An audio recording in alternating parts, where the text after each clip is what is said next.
हमें कोई आसरा दिया है कि किराया देगा या किराया ले जाऊंगा? नहीं, आपने मैं कहीं अपने से तो सर कमाया है ना, हाँ? ऐसे तो नहीं पहुंच गए ना मैंने जी। मैंने मेहनत की, कमाया, खर्च के सिलसिले में कर रहा हूँ बगैर लालच के। क्योंकि जब इंसान इंसानियत का शऊर आ जाता है और इंसान इंसानियत के मेराज पर पहुंच जाता है तो वो लालच के बगैर काम करता है। असल में ना अब वो पाकिस्तान के अंदर जो हालात हैं, मैं उस हवाले से बात कर रहा था कि यहाँ तो किसी को तहफ़्फ़ुज़ महसूस नहीं होता, अपने मुस्तकबिल के बारे में कोई समझ नहीं आती। बंदा कहता है कि मेरे पास कुछ बेहतर दौलत हो कि मैं अपने बच्चों को भी बेहतर तालीम दे सकूँ, पूरे इलाज करा सकूँ। इस हालात में आपकी जो पार्टी है वो कहाँ तक आगे जा रही है? कोई सिस्टम डेवलप किया है? लोगों के अंदर कोई शऊर आ रहा है कि अभी तक वैसे ही चल रहा है? देखिए, मेरे ख्याल में ये जो लोगों की तगो दो है कि हज़ारें एकड़ है, 20-20 मिले हैं, 10-10 प्लाजा हैं, उसके बावजूद कहता है माल आए, दौलत आए। हम इस फिक्र से इंसान को निजात दिलाना चाहते हैं कि आप ये सोचते हैं कि कल मेरा बच्चा, आज ये सब खुशियाँ दे रहा हूँ, कल इनको ये खुशियाँ मैसर होंगी या नहीं होंगी। इस फिक्र से इंसान को निकालने की कोशिश कर रहे हैं। हम लोगों तक ये क्यों कहते हैं कि वो एक सिंधी तो आप में से शायद कोई नहीं जानता हो, मैं एक शेर सुनाता हूँ, फिर उसका मैं उर्दू में तर्जुमा करूँगा कि मेरा जो प्यार जो है, मोहब्बत जो है, वो दर्द है, और जब दर्द शदीद होता है तो मैं चीखता हूँ, मैं गाता हूँ, और मेरी आवाज़ दूर दूर तक पहुँचती है।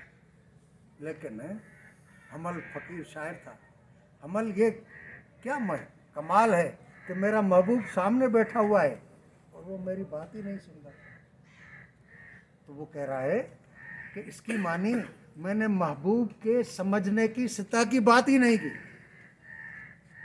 मैं जिस सतह की बात कर रहा हूँ वो तो दूर दूर वाले भी समझ जाते हैं। तो असल बात यह है कि लोगों की वेवलेंथ पर जाके हम उस तरह की बात करें। अगर लोगों की वेवलेंथ से ऊपर बात करेंगे तो ऊपर ही ऊपर चली जाएगी। आज तक हमारा यहाँ पर काम करने में कबूल करना पड़ेगा कि रियासत का तशद्दुद, रियासत की रुकावटें सब कुछ रही हैं, शुरफा तबके की रही है, लेकिन हमारी भी कोताहियाँ रही हैं। और हमारी कोताहियाँ क्या हैं? हमारी कोताहियाँ ये है कि हमने पार्टी के अंदर पार्टी के कामरेड से फ्रॉड किया। जो हमारे दोस्त हमें नाखुदा समझते थे, खुदा की जगह पर बिठाया हुआ था, शक नहीं करते थे, हमने उनसे भी धोखा किया। क्या उधर सोवियत यूनियन टूटा और हमने कहा कि अब नजरिया ख़त्म हो गया? एक तो वो चीज़ जो लोगों के अंदर बदगुमानी है, बदएतमादी है, ठीक है। दूसरी बात यह है कि हम सहल पसंद भी हो गए हैं कि अब लोगों को आसानी से बात समझ में नहीं आती। कल तो हम बता दें कि देखो सोवियत यूनियन है, अब वो मॉडल भी नहीं है। तीसरी बात यह है कि जब सोवियत यूनियन मौजूद था तो यहाँ पर अच्छे खासे लोग शौक में भी देते थे और आश्रय में भी देते थे कि सोवियत यूनियन से कोई कंसाइनमेंट दिला देंगे तो फंड्स देते थे। अब वो भी नहीं है। मैं पूरे मुल्क का दौरा करता आ रहा हूँ, वेगन में जो 4 बंदे बैठते हैं ऐसे, उसमें बैठ के, और मैं कम्युनिस्ट पार्टी का सेक्रेटरी जनरल हूँ, मुझे कोई फिक्र नहीं है। तो हमें लोगों की वेवलेंथ पर अपने हालात को देखकर सच्चाई से काम करना होगा।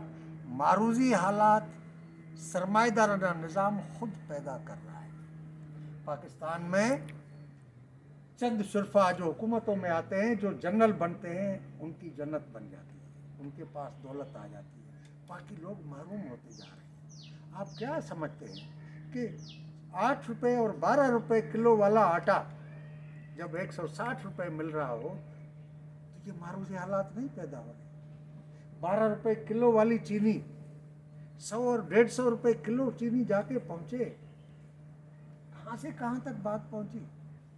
सिर्फ ये है कि हम ये पुख्ता यकीन हो कि हमारी जदलियाती मादियत के फ़लसफ़े ने कहा है कि जो आज है वो कल नहीं होगा, जो इस वक्त है वो 1 घंटे के बाद नहीं होगा। तो जो सरमाएदाराना निज़ाम और इस मुल्क के अंदर ये निज़ाम है जो आज पुख्ता नज़र आ रहा है, ये ऐसा नहीं रहेगा। یہ بدلے گا.